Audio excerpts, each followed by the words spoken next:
At the end of the war, my father's battalion was assigned to the Landsberg DP camp, and he was the commander there from September to December. And he wrote, he wrote letters to my mother every day, and they were published in a book. I brought the English copy, and David Ben-Gurion came to the DP camp when my father was there, and there's a fabulous picture in the book of my father with Ben-Gurion somewhere. And while my father was there, he, I guess when he got there, there was barbed wire to keep the DPs in. And my father said, it's the opposite. They can leave whenever they want. The barbed wire is to keep the local populace out. And he helped them organize self-government. There was an election there. He got printing presses. He couldn't find the Yiddish leathers, so it was printed in Yiddish with the German leathers that he liberated someplace.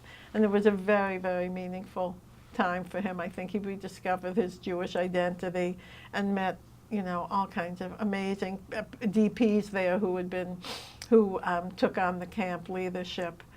And when he retired from the Army, I think sometime in the mid-'80s, he was interested in what was going on in Landsberg today. So he made some contact with a high school teacher whose name is Barbara Fenner, who was interested in the history of that time. And he realized that the Kaserne, where the DP camp was at that point, it was a German Air Force installation, and nobody knew that there had been DPs there. So that was really disturbing to him. So he had a plaque made describing a little, what had gone on there in the beginning of their path toward freedom. So in 1988, that plaque was installed on the wall of the Kaserne in Landsberg.